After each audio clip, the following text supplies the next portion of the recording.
2 out of 3 businesses fail. And so that means within 10 years, if we were to look back at these business owners, 2 out of 3 are out of the game. Every business that I've started since 2016 still continues to make money to this day. So here's how to make your business unstoppable. There's 3 steps. It starts with stop selling small customers. Your business may fail, not because you are a failure, but maybe because the customers you serve are failures. Let me tell you a story to explain this.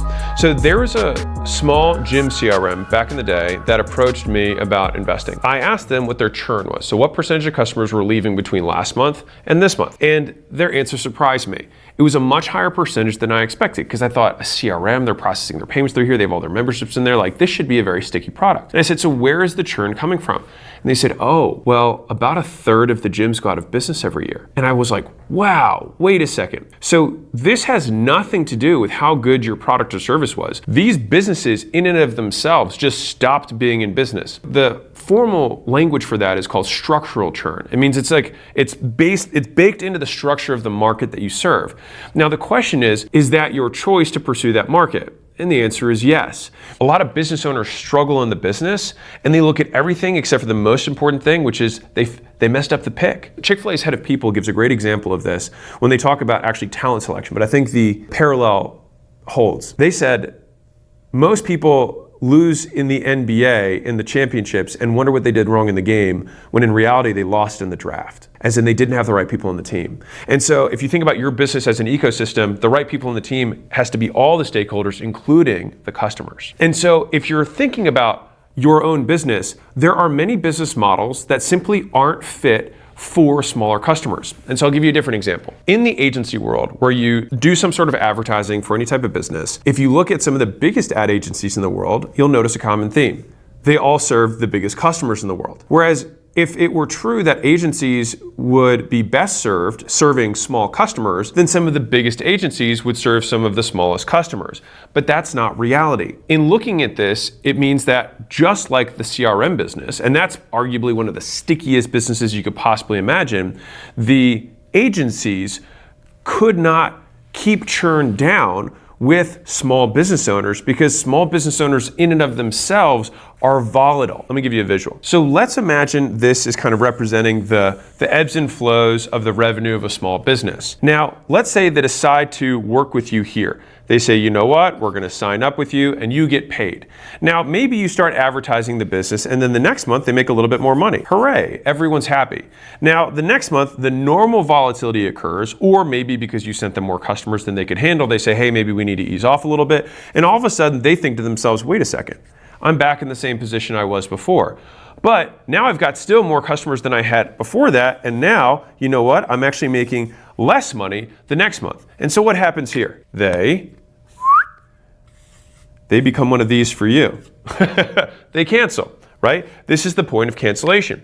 And so what happens is that there's many businesses like small agencies that do lead generation for small customers and continue to wonder, what do I need to do in order to make my business sticky? And they kill themselves trying to figure it out when the problem is inherent to who they serve, is that they are volatile, and as a result, your business will be volatile too. It reflects onto you. Now, to give you an absolute hypothetical extreme here, to give you an example, Shopify is what most would consider world-class or best-in-class for customer retention. But they serve, by and large, prosumers, meaning consumers who want to start a business. And let me give you a stat that might blow you away. 60% of their customers stay every year, but 40% leave. And that's the best in the world. And so in thinking about this, you'll typically need to have a business that has almost a zero cost of servicing the smallest business owners if that's the game you want to play. If you want to be Walmart, then you have to orient your entire strategy on basically a zero cost basis for providing value, which works in software companies or like Walmart, where the entire model is structured such that it creates the smallest cost to them. So their alternative is really not having it at all, right? Now, there was one agency that did really well with this, a mutual acquaintance of mine. What he did was that he basically provided marketing services, but for about $299 per month. Now, What he realized was this volatility, and this was a guy who used to charge a lot more than that. What he realized is that with this volatility, he had to price to their worst month. And so it's like, okay, what's the lowest part of this volatile range, this wave of revenue that these small businesses are going to encounter? Okay, well then I'll just put my price here. And that way, I'm so cheap that they'll never cancel. And the cost of them doing the services that he rendered, which was actually far less than the guys who were charging, call it $1,500 a month, which is probably like the industry standard for a small business or local business lead gen, all of a sudden he's 1/5 the price. But he just provided still more value than the $300, and so it still felt like a good deal here. Because all you would do is you would optimize their Google stuff, get them a few leads, a few phone calls a month, and for them they're like, okay, if I get a couple customers, it's worth it. It's so expensive relative to what they made that if you weren't saving the day every single month, the question they'll always ask is, what have you done for me lately? This is one of the big misconceptions that business owners have, and I've made this myself, which is you see this, right? You see this delta that you created. You're like, look, you went from $1 sign to $2 signs. All of this extra money was because of me, right? But the thing is that if you make someone $10,000, right, in the first month you work with them, and let's say you charge them $1,000, in your mind you say, oh, well, this $9K is because of me, which means I just bought another 9 months of service with you, right? Because I made you $9,000, I charge $1,000 a month, so I could basically just break even for the next 9 months. But try actually having that conversation in reality. It doesn't work that way. What happens in reality is this: they pay $1,000, they make 10, they make the extra 9, and they say, oh, that $1,000 was worth it this month. And guess what happens next month? You start at zero. Actually, you start at negative 1,000 because they've already paid you 1,000 and they haven't made any money yet. And so again, it's always going to be relative to when they pay and what they get relative to that. And so this is where this volatility ends up becoming a trap for most business owners. And when you're starting a business, or even when you're a few years into the business, you'll often sell to people that you relate to. And so you'll sell out of your own wallet to solve your own problems. But the problem there is that those people will never become reliable. It's like building your business on a foundation of sand. It doesn't matter how beautiful of a castle you can imagine in your mind. One bad storm on a foundation of sand and it's going to topple over. And so you end up just getting in this endless cycle of trying to iterate your products, create different offers and all this stuff, but the fundamental issue is you're serving somebody who's never going to stay and pay because of them, not you. So for example, if you have a supplement business, it's unlikely that you're going to get very high stick if you're super expensive and your product suite is only geared towards beginners, and beginners churn out. As in they go to the gym, they stop going to the gym. They go to the gym, they stop going to the gym. Now, if you had a business that was geared around the regular user or somebody who already, let's say, takes protein every day, and you truly have a superior product, and then that entire base of people who takes protein shakes every day is willing to take yours instead of someone else's, then you have a customer that is already a qualified customer who's going to continue to take the product over and over again. But when you target beginners, whether it's B2C or B2B, obviously the price differences are significant between businesses and consumers, but they are still beginners within that continuum. And so you will have the churn in relation to how much of a beginner they are. And so my preferred way to think about this is if you think about this pyramid as a representation of the marketplace based on their spending power, right? If, at the base, you're always gonna have the most people that have the least amount of money to spend. And so whether it's B2B or B2C, like B2C, it's gonna be base beginners for whatever it is that you sell. If it's B2B, it's gonna be the smallest business owners. So it could be, consumers becoming prosumers or prosumers becoming VSMBs, which is a very small business, and then VSMBs becoming SMBs, which is small business owners. And then you have low mid-market, and then you go all the way up to Fortune 100 companies, right? My preferred way to structure a business model is to actually start at the top. And the reason for this is that because there's little operational drag, because you have fewer customers you need to take care of, they're able to spend significantly more, they are going to be around a while, and they know their numbers, and they can stick with their commitment. So if you have a contract, for example, and they say they'll pay you $1 million a year, the likelihood they pay you is significantly higher than a beginner saying he's gonna pay you $10,000 over 10 months. Very unlikely. I would make that bet. So much so that corporate debt is an entire investable asset class based on the promises that businesses make to repay things. The cool part about this from a branding perspective is that you learn how to service these much higher end customers. And with that reputation, then there are customers who are going to be underneath who are then going to say, you know what, I would love to be able to work with somebody who works with the Fortune 100. I can't afford that. And you say, you know what, I can make it a little bit more affordable for you, but you're going to get a little bit less service for that. And you can work your way down. Now, here's where it gets really clever. is that as you work your way down, you're consistently making more money. And at this point, when you go further and further down this rabbit hole, you're going to be able to spend the money it takes to create the automated solution or the software-based or technological-based solution that's going to have a near zero cost basis for you as a business owner so that you can profitably serve these itty bitty dollar signs here without the headache associated with beginners. Fundamentally, if you sell to beginners, you're going to have to either sell a really big ticket one time that's based on an emotional purchase, and you're doing what I would consider a smash and grab business. Solar, for example, is kind of what I would consider a smash and grab business. People go in, they sell solar, and then it's on the roof, and then that's kind of it. And so it's really just massively just trying to sell every single person that exists, and that's all there is to it. Or you have to create something that's the price to value discrepancy is so absurd, because what's crazy about this is that the price to value for poor people actually has to be higher than it is for the people at the top. Because here's the part that people miss. Think about this. There are people who cancel the $12 per month Netflix charge. Like, what else could Netflix offer? They give you like every movie you could imagine, every new shows, they do everything, and still some people are like, I'm not really sure if it's worth it for me, right? And so if you take that as hypothetical extreme, you could take the same thing for Spotify. How about I give you every song that is possible in the universe, and you have access to it whenever you want on your phone, in your pocket. $8 is a lot. $8 is a lot for that. Right? I don't know, Mr. Spotify, right? And so the thing is like, I know many of you have these businesses and are wondering, looking at yourself and be like, what more can I offer? It's not about you. You have the wrong model serving the wrong customer. And so you have to have a cost basis as low as possible with a crazy high price to value discrepancy. So values up here, prices down here, this huge delta, so that even on their bad months, they're like, you know what?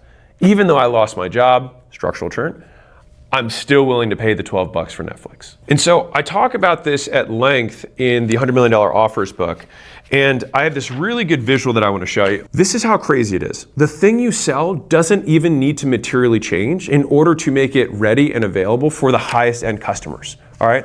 So let's say that you sell time management, all right, and you sell to all these people. Well, you're going to have probably a $19 price point. See? Very mass market, $19 maybe. The next level is like, okay, well, I want to do time management for sales professionals. Well, for salespeople, maybe you'd be able to charge $99, okay? More, because salespeople are like, all right, well, one sale might pay for this.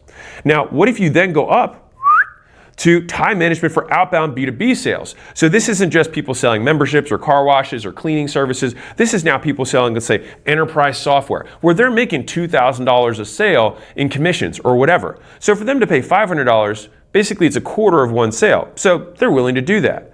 Now, let's go all the way up. Now we've got time management for outbound B2B power tools and gardening sales reps. So super specific and high ticket. You get super niche down and you could sell for $2,000. But fundamentally, time management is time management. And so the likelihood that the product that you're selling is really materially different between these different avatars is unlikely. But we're choosing to purposefully narrow down who we sell to so that we can make more money and have less operational drag and have less structural churn, as in people canceling for reasons outside of what we've delivered, and as a result, have a much more stable business that can compound year over year. By the way, I do have an entire extra chapter on this that I wrote between my offers book and my leads book called Your First Avatar. And it was kind of like a single that I produced between the books. I think you can get it for free at acquisition.com/avatar. I think that's what it is. And if not, you can probably Google it and you'll probably find it. But it's free. Just pop in your email. We'll tell you, and we'll send it over to you. So step 2 is to ask, not tell your customers. Now, what do I mean by ask? So I'll tell you a quick story. So Paul Graham said this, and I remember hearing it, and it just like got singed into my brain. He said, you can solve every business problem by simply talking to your customers. And I thought that was such an elegant answer and also true. It's easy to make a pithy response. It's hard to make it useful and valuable all the time. And this is one of those rare instances where it's both. And so I'll tell you a story. So when I had Alan, which was our software company, which is the third company that I started after 2016, I originally made, in my mind, to serve gym owners. Once we spent $1 million+ on developing this thing and actually rolled it out to gym owners, we had this big obvious problem that came up, which is they said, oh, this is so great. This will work on my leads. By the way, can you help me get more leads? And I was like, oh no, we completely missed the mark. And so what ended up happening is that in my mind, I could see that they had this problem, that they weren't working their leads. But what I didn't realize is that there was only a very specific amount of customers that had that problem. And so then I had to think, oh gosh, okay, so I have two possible scenarios. I can either only go after gym owners who already know how to generate leads consistently, which we're talking like a tiny, tiny, tiny marketplace. And here's the caveat, that marketplace still can't pay that much. So bad market to go after. Small and has not a lot of money. And shrinking, right? Not a good market. So I thought to myself, okay, well, what businesses always have lead gen? Well, the solution came to me when an agency owner actually reached out to me and said, hey, could I use this for my business to work the leads that I'm generating for my small business owner customers? And I was like, oh, wait a second. Small business owners will churn in and out of the agency services, but the agency will stay because they will bring new customers in, use our software, and even if they churn out with them, the agency will stay with me. And so the agencies had much more reliable revenue than their base customers did because they could reliably sell 10 new customers a month to offset the 10 customers they lose or whatever. And so many of them were still stable businesses, even though they had lots of churn, which the fact that they couldn't necessarily have the skill set to grow their business wasn't necessarily a problem for me. So to the same degree with the CRM, there are some CRMs that are very successful, even that serve small business owners, but they have to match the pricing to the spending power of that small business. And Shopify, for example, probably makes more than almost any e-commerce company on the platform. We have to fact check it, but it's probably pretty close. And so the platform itself actually makes more than the opportunity seekers it enables. So this is definitely one of those situations of selling the shovels rather than panning for gold. And so once I realized that gym owners were not the customer and agencies were the customer, I was able to start asking agencies for the correct feedback. And that is when we were able to continue to iterate the product in a way that actually served the right customer. So fundamentally, when it comes to product or service-based businesses, there's, I would say, two schools of thought around product iteration. One is kind of the rank and build model, which is basically you ask your customers to just vote, upvote and downvote the potential things that all of them have asked for, and then the one that gets to the top that month, you then say, this is the one that we're gonna build, and then you do the build cycle, and then you ask it again. And this is not a bad way to do it. It's a different way to do it, and what ends up happening when you have a business like this is that you keep building more and more things. And so this can result in kind of these Frankenstein type businesses. But some customers are okay and want to have all the features. And so this is kind of like a PC versus Mac kind of product strategy difference. So the PCs is like you have all the customization, all the different add-ons, all the features that has all these different ways you can use it, but can sometimes be more arduous in terms of UX or user experience, user design than a Mac. Now if you're like, how does this apply for a service business? It's literally the same. It's just that the features that you're building are going to be around the services that you provide rather than the actual physical product or software that you're building, but it works the same way. The Mac style of this is trying to take every single thing that people want, right? Up and down, and then trying to go from the ultimate experience at the end and then reverse engineer it into an elegant solution that purposely removes some things because it interferes with the other experiences. And so when you do the kind of rank and build model, there's lots of kind of conflicting contingencies. Like different customers want different things, and some of the things that you build for one customer might actually impact negatively another customer.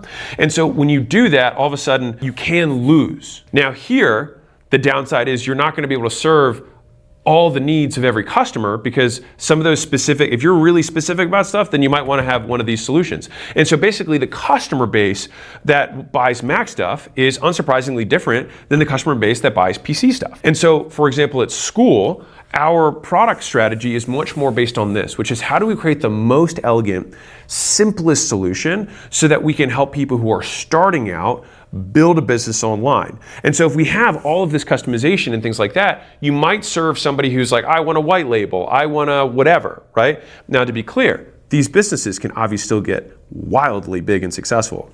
Apple is a $3.8 trillion company. Amazon, which also kind of follows this model, is a also $1 trillion plus business. And so they are different strategies that you need to decide which one you want to pursue, but both of them work. You just can't do both. So there's two questions that I fundamentally like to ask when I'm trying to go through this product iteration cycle. So the first one is, if there was only one thing that was left after I deleted every other component of my service or product, what one thing would you want me to keep? The second version of that question is the equal opposite. If I kept everything except for one thing, what thing would you not care at all about? And then you delete that thing and you see who complains. And to be clear, you don't announce that you delete it. You just delete it and then see what happens. And then if you get complaints, you ask yourself the question, are these the types of customers that I want to keep? Because sometimes the people who complain are the ones that you don't want, in which case, win-win. For more info on this, I cover this at length in the referral section of $100 Million Leads. And so in the referral section, I talk about how do you get more people better results. So this is fundamentally product iteration. And so the idea here is how do we increase the perceived likelihood of achievement? The process that I like to follow here, so I have our action steps, right? So you survey customers to find the ones who get the best results, step one. Step two is you interview them to find out what they did differently. All right, so this is a behavior thing. So on one level, you want to look at demographics. Do they look different? The second is, do they have a different user path? Did they come in a different way? Do they have a different promise? Number three, and this is the one that we're referencing here, is did they take actions that not everyone necessarily took? We look at those actions that only those people had in common. And then what we do is we take those actions and we force new customers to repeat those actions on purpose that the best customers did by accident. And then we measure the improvement of the average customer based on those new behaviors that we're incentivizing them towards, or at least pushing them towards. And then what we do, if you want to get really fancy with it, is you can match the conditions of your guarantee to the actions that get the best results to get more people to do them. Said differently, if you realize that the best customers, for example, import all of their contacts into your CRM when you're starting the CRM, you would then try and create the onboarding experience, and a guarantee says, hey, we will guarantee that you'll have some improvement using our software service product as long as you export and import all of your contacts into our CRM within the first 30 days. And so now we have shown our hand to say this is very valuable to us and it will be valuable to you. This ask process can fix any department that's customer facing. Obviously, it can't fix IT, but it can fix marketing. So if all of a sudden your ads aren't doing well, show your ads to customers and ask them what's missing or what's not working. Why would they not respond to this? What ads did you find that resonated the most with you? Because I want more people like you. Product, you're saying, okay, what's wrong with this picture? Show me what's difficult. Watch users actually interface with your product or services so that you can understand the friction points before, during, and after. And so I like to use the 3-term contingency of before, during, after to think through any kind of change that I have for a customer. What's going to happen immediately before they buy my product? What's going to happen immediately before they use my product? What's going to happen during the time that they use the product? Like, what are the interactions they have? And then what happens immediately after, right? And those are the places that that have the closest and strongest leverage over the ultimate customer results and the value that we provide. And same thing with sales. Like, if people are getting on the sales calls and they're not buying, then you ask customers, what about my offer? What about the way that we're presenting it is not compelling to you? And just as valuable, sometimes more if you can get them, is interviewing the people who said no and say, why not? One of the best things you can do is just pay them. Like, I'll pay $100 to hop on a phone call with me and just tell me what we could have done better. And you know what's crazy is that a lot of times you just even doing that does give you a second shot at the sale, which is by no means the objective. You just want to get the information because that information is so much more valuable than the $100 and maybe the hour that you'd give. So number one, once we've picked the right customers who aren't going to have structural churn based on the business model that we have. Two, we have the thing that type of customer wants. Well, we need to keep improving that product so we don't get out-competed in the marketplace by new entrants or new businesses who are trying to take our slice of the pie. The third thing that we have to do to make your business unstoppable is don't pretend to be something you're not. And you're like, what does that even mean? So let me tell you this quote that I love and then I'll get into the story. This is by Shane Parrish. Success comes down to doing the obvious thing for an extraordinary period of time without convincing yourself that you're smarter than you actually are. And I love this quote for a number of reasons. First off, because it's so true. Here's my easiest visual for you. Actually, let me see if I can get the right colors for the markers. So this is gonna be a tough one. Let's see if I can draw this. I've never drawn this before, so forgive me if this sucks.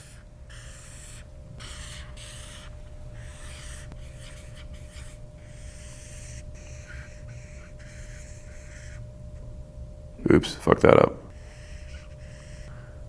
Looks like a dog with a curlicue. So this is a pig, not a dog. And so here's the saying that I love about this. Oh, it's because I put a dog nose on it. I should have put little front snout. Okay, well, whatever, you get the idea. So if you put lipstick on a pig, it's still a pig. And so if you put you sprinkle a little bit of software into your service business, it's still a service business, right? And so if like 90% of your revenue comes from service, and here's the tricky part. If 90% of the value comes from the service, they will still determine that it's a service-based business. And arguably, the likelihood that you will get the economics that a software company has with the service business is low. Let me tell you a story to illustrate the point. So there was a solar company that I was talking to that had 400 sales guys. So a big solar company that did very well. And the founders were young, enterprising guys, super ambitious. They came to me and said, hey, we want to have a monstrous valuation for our company. And I said, I think you already do have a monstrous valuation for your company. And they said, well, we know that software companies get valued significantly higher than kind of the transactional sales nature of solar. And I said, you're right. And so what? And so they were like, well, we have this software that we use to recruit salespeople and make them more productive. And that's why we have such a big and productive sales team.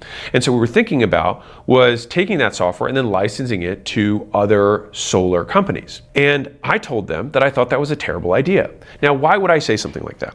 Well, in theory, if you had a software company that had the same revenue metrics as your solar sales company, then you would have a significantly more valuable company. But number one is for you to get those same economics, you're not selling $30,000 things. The likelihood that you'd be able to get even close to the amount of revenue per customer would be significantly lower. Number two is the amount of people that can buy solar roofs versus the amount of solar companies is way smaller. Third, neither of these founders were software people.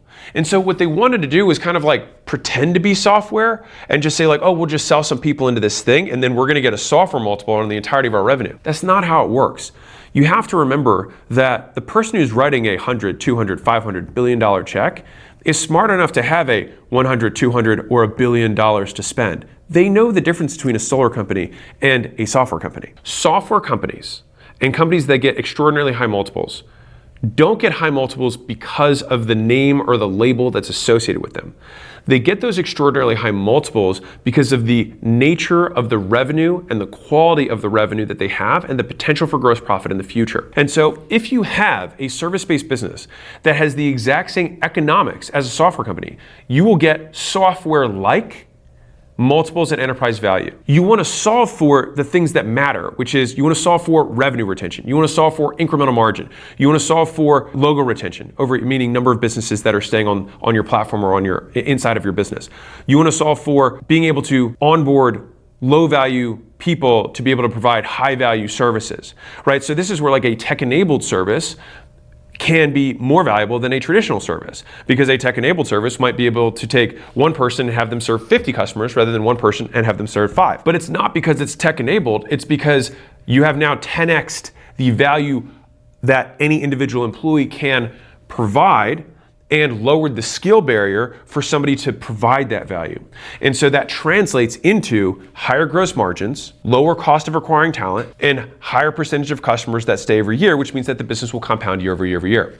And so you can wash away all of the labels that people ascribe to business and simply boil it down to the metrics and the unit economics of the business to then ascertain, fancy word, figure out what the enterprise value multiple of the business is, because it's only going to be a discount off of how big and how likely that bigness is to occur in the future for an investor. A lot of small business owners, entrepreneurs want to get the maximum amount of money for their business in the future. And that makes sense. You should do that. But the way you do that is not by trying to pretend to be a different type of business. It's not by taking your lawn care business and trying to say, actually, we're a software business. It's not trying to take your e-commerce business and saying, actually, we're a platform.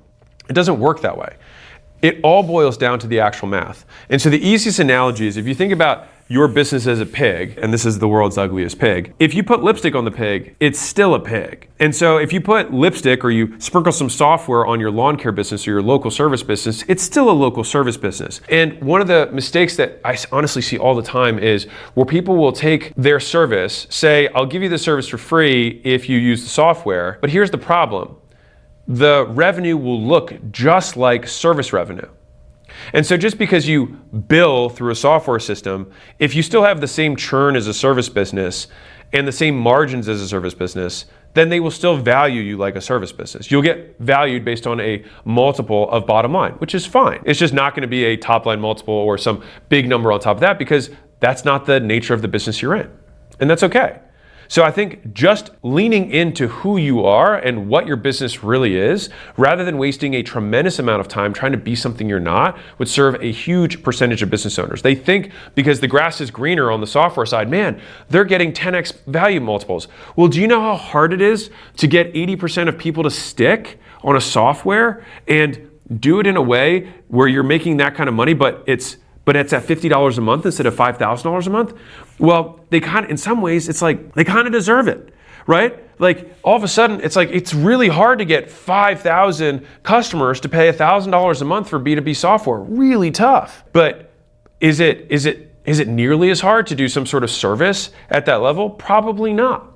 And so when we think about it from that perspective, the differences between valuations actually equalize. I'll tell you one more story around this. So I recently invested in a treatment center, and we were talking about the business model. And so basically there's more permutations, but this is said simply.